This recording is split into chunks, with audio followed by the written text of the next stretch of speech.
ಮುಂಭಾಗದಲ್ಲಿರುವ ಅಂಕುರ ಎನ್ನುವುದಕ್ಕೆ ಕುಡಿಗಳು ಇವು ಶಾಲೆ. ಅದರಿಂದ ಎಲ್ಲರನ್ನೂ ಕೂಡ ಗೌರವದಿಂದ ಸ್ವಾಗತಿಸಿಕೊಳ್ಳುತ್ತಾ, ಮೇಲಾಗಿ ನಮ್ಮ ಶಾಲೆಯ ಮುಖ್ಯೋಪಾಧ್ಯಾಯರು ಬಹಳ ಅಚ್ಚುಕಟ್ಟಾಗಿ ಒಳ್ಳೆಯ ಕೆಲಸವನ್ನು ಮಾಡಿದ್ದಾರೆ. ಅವರಿಗೆ ಪ್ರಪ್ರಥಮವಾಗಿ ಅಭಿನಂದನೆ ಸಲ್ಲಿಸ್ತೇನೆ. ಜೊತೆಗೆ ನನ್ನ ವಿದ್ಯಾರ್ಥಿ, ಪ್ರಾಯಶಃ ನಾನು ಹೇಳಲಿಕ್ಕೆ ಹೆಮ್ಮೆ, ಇಂಥ ಒಂದು ವಿದ್ಯಾರ್ಥಿಯ ನಾನು ಕಾಣ್ತೇನೋ ಇಲ್ವಂತ ಒಂದು ಇದಿತ್ತು ನನಗೆ. ಅಂಥ ಒಂದು ಕುಗ್ರಾಮದಲ್ಲಿ ಒಂದು ಇಂಡಸ್ಟ್ರಿಯನ್ನೇ ಸ್ಥಾಪನೆ ಮಾಡ್ಕೊಂಡ್ಬಿಟ್ಟು, ಬೆಂಗಳೂರು ಬೊಂಬೆ ಮತ್ತೆಲ್ಲ ಹೇಳ್ತೇವೆ ನಾವು, ಏನೂ ಅಲ್ಲ, ಇಂಥ ಹಳ್ಳಿಯಲ್ಲೂ ಕೂಡ ಡೆಲ್ಲಿ ಮಾಡಿದ್ದಾರೆ. ಸಾಹಿತ್ಯ ಪ್ರವೀಣ್ ಕುಲಾಲ್ ಅವರು, ಅವರಿಗೆ ನನ್ನ ವೈಯಕ್ತಿಕವಾಗಿ ಅಭಿನಂದನೆ ಸಲ್ಲಿಸ್ತೇನೆ. ಹಾಗೆ ಇಲಾಖಾ ಅಧಿಕಾರಿಗಳಿದ್ದಾರೆ, ಕಾನೂನು ತಜ್ಞರಿದ್ದಾರೆ, ಹಾಗೆ ಬೆಚ್ಚಳ್ಳಿ ಟ್ರಸ್ಟ್ನ ಅಧ್ಯಕ್ಷರಿದ್ದಾರೆ. ನಿಮ್ಮೆಲ್ಲರ ಮುಂದೆ ನಾನೊಬ್ಬ ಚಿಕ್ಕ ಅಣು ಇದ್ದ ಹಾಗೆ. ನಿಮ್ಮ ಕೆಲಸಗಳು ಸಾಧನೆಗಳು ತುಂಬ ಇದೆ. ಅದು ನಾನು ಅಲ್ಲಿ ಅಧ್ಯಾಪಕನಾಗಿ ಒಂದಷ್ಟು ಮಕ್ಕಳಿಗೆ ವಿದ್ಯೆಯನ್ನು ಹೇಳಿಕೊಡೋದ್ರ ಜೊತೆಗೆ ಸಾಮಾಜಿಕ ಕೆಲಸವನ್ನು ಕೂಡ ಮಾಡ್ತಾ ಬಂದಿದ್ದೇನೆ, ಇವತ್ತು ಕೂಡ ಮಾಡ್ತಾ ಇದ್ದೇನೆ. ಅದು ನನಗೆ ಹೆಮ್ಮೆ ತಂದಿದೆ, ನನಗೆ ಸಂತೋಷ ಕೂಡ ತಂದಿದೆ. ಜೊತೆಗೆ ಈ ಪರಿಸರ ಅಂದ ತಕ್ಷಣ ನನಗೆ ನೆನಪಾಗೋದು ಮಕ್ಕಳಲ್ಲಿ. ಯಾಕಂದ್ರೆ ಮಕ್ಕಳೇ ನಮ್ಮ ಮುಖದಲ್ಲಿರೋದ್ರಿಂದ ಮಕ್ಕಳಿಗೆ ಒಂದು ಕಥೆಯನ್ನು ಹೇಳಿ ಅದರ ಸಾರಾಂಶವನ್ನು ಹೇಳುತ್ತೇನೆ. ಒಂದೂರಲ್ಲಿ ಒಬ್ಬ ರೈತ ಇದ್ದಂತೆ ಮಕ್ಕಳೇ. ಅವ್ರು ಗಂಡ ಹೆಂಡತಿಗಳು ಚಂದ ಜೀವನ ಮಾಡ್ತಾ ಇದ್ರು, ಬಹಳಷ್ಟು ಒಳ್ಳೆ ಕೃಷಿಗಳನ್ನು ಮಾಡ್ತಾ ಜೀವನ ಮಾಡ್ತಿರಬೇಕಾದ್ರೆ ಅವ್ರ ಮನೆಯಲ್ಲಿ ಒಂದು ಕೋಳಿ, ಒಂದು ಕುರಿ, ಒಂದು ದನ ಇತ್ತಂತೆ. ಚೆನ್ನಾಗಿ ಆರೈಕೆ ಮಾಡಿಕೊಂಡು ಹೊಲವನ್ನ ಉತ್ತಿ ಬೆಳೆದು ಸಮೃದ್ಧ ಜೀವನ ಮಾಡ್ತಾ ಇದ್ರು. ಒಂದ್ ದಿವಸ ಅವ್ರ ಮನೆಗೆ 2 ಇಲಿಗಳ ಪ್ರವೇಶ ಆಯ್ತು ಗೋಡನ್ನಿಗೆ. ಆಹಾರ ಧಾನ್ಯ ಎಲ್ಲ ಹಾಳು ಮಾಡ್ಲಿಕ್ಕೆ ಶುರುವಾಯ್ತು. ಕೂಡಲೇ ರೈತ ಏನ್ ಮಾಡೋದು, ಇನ್ನು ಕೂಡಲೇ ಹೋಗಿ ಸಂತೆಗೆ ಹೋಗಿ ಬೋನ್ ತಗೊಂಬರ್ತೇನೆ ಅಂತ ಹೇಳಿ ಸಂತೆಗೆ ಹೋದ. ಬೋನ್ ತಗೊಂಬಂದ. ಹೆಂಡ್ತಿ ಹತ್ರ ಹೇಳ್ದ, ಸಂಜೆ ಒಂದು ತಿಂಡಿಯನ್ನು ಮಾಡಿಡು, ನಾನು ಬೋನಲ್ಲಿ ಇಡ್ತೇನೆ, ಆವಾಗ ಇಲಿಗಳು ಬಂದು ಸಾಯ್ತವೆ ಅಂತ ಹೇಳಿದ. ಆಗ ಇಲಿ ಕೇಳ್ತಾ ಇತ್ತು ಮಾತಾಡೋದನ್ನ. ತಕ್ಷಣ ಕೋಳಿ ಹತ್ರ ಹೋಯ್ತು. ಕೋಳಿ ಅಕ್ಕ, ನನ್ನನ್ನು ಬೋನಲ್ಲಿ ಇಟ್ಟು ಕೊಲ್ತಾರಂತೆ, ನಾನೇನ್ ಮಾಡೋದು ಹೇಳಿ, ನಿನ್ನ ಸಮಸ್ಯೆ ನೀನೇ ಬಗೆಹರಿಸ್ಬೇಕು, ನಾನೇನ್ ಮಾಡೋದು ಅದಕ್ಕೆ ಅಂತ ಹೇಳ್ತಂತೆ ಕೋಳಿ. ಸೀದಾ ಇಲ್ಲಿ ಕುರಿ ಹತ್ರ ಹೋಯ್ತು. ಕುರಿ ಮೊದಲೇ ಬುದ್ಧಿಯಲ್ಲಿ ಮಂದ.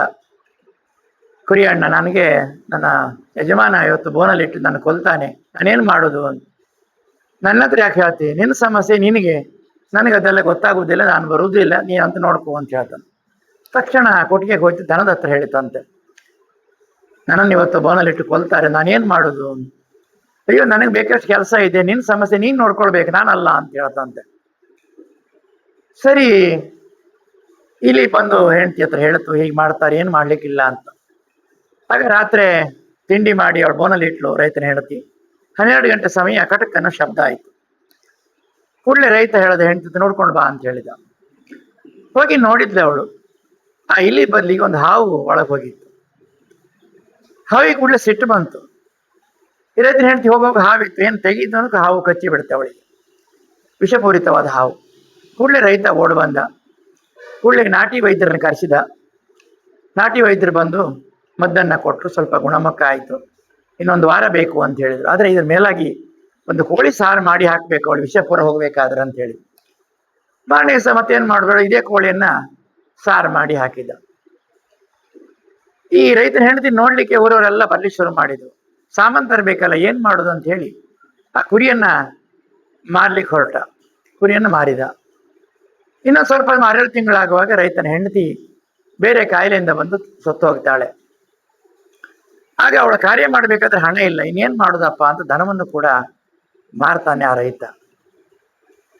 ಈ ಕಥೆಯನ್ನು ಯಾಕೆ ಹೇಳಿದ ಕೇಳಿದ್ರೆ, ಇಂಥ ಒಂದು ಪರಿಸರ ಸಂರಕ್ಷಕರು, ಪರಿಸರ ಪ್ರೇಮಿಗಳು ಬಹಳಷ್ಟು ಕೆಲಸಗಳನ್ನು ಮಾಡ್ತಿರುವಾಗ ನಾವೆಲ್ಲ ಸಮಾಜಮುಖಿಗಳಾಗಿ ನಾವು ನಮ್ ಕೆಲಸ ಅಲ್ಲ, ನಾವು ಮಾಡೋದಲ್ಲ, ಅವ್ರು ಮಾಡ್ತಾರೆ, ಅವ್ರು ಬಿಡ್ತಾರೆ ಅಂತ ಹೇಳ್ತಾ ಇರ್ತೀವಿ. ನಾವು ಮುಂದೊಂದು ದಿನ ಇದರದ ಫಲಿತಾಂಶವನ್ನು ನಾವು ನೋಡ್ಲೇಬೇಕು ಮಕ್ಕಳೇ.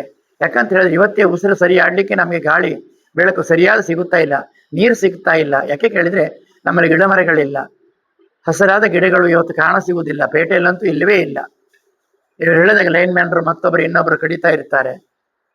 ಆದ್ರೆ ಆ ಒಂದು ಕಥೆಯಿಂದ ನನಗೆ ಸಂಬಂಧಿಸಿದಲ್ಲ ಅಂತ ಹೇಳಿ ಇವತ್ತು ಈ ಕಾರ್ಯಕ್ರಮ ಕೂಡ ಜನರು ಹಾಗೆ ತಿಳ್ಕೊಳ್ತಾರೆ. ಆದ್ರೆ ಮುಂದೊಂದು ದಿವಸ ನಾವು ಪರಿಣಾಮ ಎದುರಿಸಬೇಕಾಗ್ತದೆ. ಯಾಕಂತ ಹೇಳಿದ್ರೆ ಇವತ್ತೆಲ್ಲ ಬೇರೆ ಬೇರೆ ಇನ್ವೆಸ್ಟ್ಮೆಂಟ್ ಮಾಡ್ತಾ ಹೋಗ್ತೇವೆ ನಾವು, ಫ್ಯಾಕ್ಟ್ರಿ ಮತ್ತೊಂದು ಇನ್ನೊಂದು ಎಲ್ಲ ಮಾಡ್ತೇವೆ, ಒಳ್ಳೆ ಶಾಲೆಗಳು ಮಕ್ಕಳು ಕಳಿಸ್ತೇವೆ, ಮಕ್ಕಳಲ್ಲಿ ಬೇಕಷ್ಟು ಸಂಪಾದನೆ ಆಗ್ಬೇಕು ತಿಳ್ಕೊಳ್ತೇವೆ. ಆದ್ರೆ ಮುಂದೊಂದು ದಿನ ಮಕ್ಕಳಿಗೆ ಉಸಿರಾಡ್ಲಿಕ್ಕೆ ಒಳ್ಳೆ ಗಾಳಿ ಇಲ್ಲದೆ ನಾವು ಸೊರಗುತ್ತೇವೆ. ಅಂತ ಇನ್ವೆಸ್ಟ್ಮೆಂಟ್ ಅನ್ನ ಇವತ್ತು ನಾವು ಮಾಡಬೇಕು. ಅಂತ ಇನ್ವೆಸ್ಟ್ಮೆಂಟ್ ಯಾಕೆ ಹೇಳಿದ್ರೆ ಮರ ಗಿಡಗಳನ್ನು ನೆಡಬೇಕು, ಹಣ್ಣಿನ ಗಿಡಗಳನ್ನು ನೆಡಬೇಕು. ಸರ್ವಋತು ಸಿಗುವಂತಹ ಹಣ್ಣುಗಳನ್ನು ನಾವು ತಿನ್ಬೇಕು. ನಾವು ಎಲ್ಲೋ ಪೇಟೆಯಲ್ಲಿ ಯಾವುದೋ ಒಂದು ಹಾಕಿ ಅದು ತಿಂದಂಥ ಹಣ್ಣನ್ನು ನಾವು ತಿನ್ನುವುದಲ್ಲ. ನಮ್ಮ ಮನೆಯಲ್ಲಿ, ನಮ್ಮ ಶಾಲೆಯಲ್ಲಿ, ನಮ್ಮ ಊರಿನಲ್ಲಿ ಬೆಳೆದಂಥ ಹಣ್ಣನ್ನು ನಾವು ತಿಂದಾಗ ಅದರ ರುಚಿ ಬೇರೆ, ಅದರ ಫಲಗಳು ಬೇರೆ, ಆ ಗಿಡದಿಂದ ಬರುವಂಥ ಉಸಿರುಗಳು ಬೇರೆ, ಎಲ್ಲವನ್ನೂ ಕೂಡ ಇನ್ವೆಸ್ಟ್ಮೆಂಟ್ ಮಾಡಿದ ಹಾಗೆ ನಮಗೆ ಆಗ್ತದೆ. ಅದರಿಂದ ನೀವೆಲ್ಲ ನಿಮ್ಮ ಮನೆಗಳಲ್ಲಿ ಹೋಗಿ ತಂದೆ ತಾಯಿಗಳ ಬಳಿಯಲ್ಲಿ ಹೇಳಬೇಕು, ಈ ರೀತಿ ನಾವು ಮಾಡಬೇಕು. ನಿಮ್ಮ ಮನೆಯಲ್ಲಿ ಕನಿಷ್ಠ 5 ಗಿಡಗಳನ್ನಾದರೂ ಬೇರೆ ಬೇರೆ ರೀತಿಯ, ಬರೇ ಒಂದೇ ಗಿಡ ನೆಡೋದಲ್ಲ, ಬೇರೆ ಬೇರೆ ಗಿಡಗಳನ್ನು ಅವ್ರು ಹೇಳಿದ ಹಣ್ಣಿನ ಗಿಡಗಳು ಎಲ್ಲವನ್ನು ಕೂಡ ಮನೆಯಲ್ಲಿ ನಡಿ, ಮನೆಯವರು ನೋಡಲಿ. ನೀವು ಕೂಡ ಶಾಲೆಯಲ್ಲಿ ನಿಮ್ಮ ಗಿಡಗಳನ್ನು ನೋಡ್ತಾ ಇರಿ. ಆ ಒಂದು ಸಂತೋಷ, ಸುಖ ಮತ್ತೆಲ್ಲೂ ಸಿಗುವುದಿಲ್ಲ. ಯಾಕಂತ ಹೇಳಿದ್ರೆ ಸಮಾಜ ಮುಂದೆ ಬೆಳೀತಾ ಬೆಳೀತಾ ಕುಡಿಲಿ ನೀರು ಕೂಡ ತೊಂದರೆ ಆಗ್ತಾ ಇದೆ. ಇವತ್ತೇ ನೋಡ್ತಾ ಇದ್ದೇವೆ, ಎಷ್ಟೋ ಬೋರ್ವೆಲ್ಗಳು ಆಗ್ತಾ ಇವೆ, ನೀರಿಲ್ಲ, ಎಷ್ಟೋ ಫೀಟ್ ಕೆಳಗೆ ಹೋಗ್ಬೇಕು ಇವತ್ತು. ಅಂತ ನೀರುಗಳನ್ನು ನಾವು ಪಡಿಬೇಕಾದ್ರೆ ಹಿಂಗೆ ಗುಡಿಗಳನ್ನು ಮಾಡ್ಬೇಕು. ನಾವು ಕೆಲವ್ರ ಮನೆಯಲ್ಲಿ ಮಾಡಿರ್ಬೋದು, ಅವರು ಎಲ್ಲ ಮಾಡಿದ್ದಾರೆ. ಇವತ್ತು ಆಧುನಿಕ ಕಾಲದ ಭಗೀರಥ ಅಂತ ಹೇಳ್ಬೋದು ಅವರನ್ನ. ಅಂತ ಒಂದು ಸಂಸ್ಕಾರವುಳ್ಳ, ಜೊತೆಗೆ ತನ್ನನ್ನು ತಾನು ತೊಡಗಿಸಿಕೊಂಡ ಇರುವ ಏಕೈಕ ವ್ಯಕ್ತಿ ಅಂತ ಹೇಳಿದ್ರೆ ಕುಷ್ಟ ಚಾರಿಟೇಬಲ್ ಟ್ರಸ್ಟ್ನ ವತಿಯಿಂದ ಇಂಥ ಒಂದು ಕೆಲಸವನ್ನು ಮಾಡಿದ್ದಾರೆ. ಜೊತೆಗೆ ನನ್ನನ್ನು ಅಲ್ಲಿಂದ ಇಲ್ಲಿ ಕರೆಸಿದ್ದಾರೆ. ನನಗೆ ತುಂಬಾ ಕಮ್ಮಿ ಆಯಿತು, ಸಮಯಕ್ಕೆ ಸರಿ ಖಂಡಿತ ಬರ್ತೇನೆ ಅಂತ ಹೇಳಿದ್ದೆ.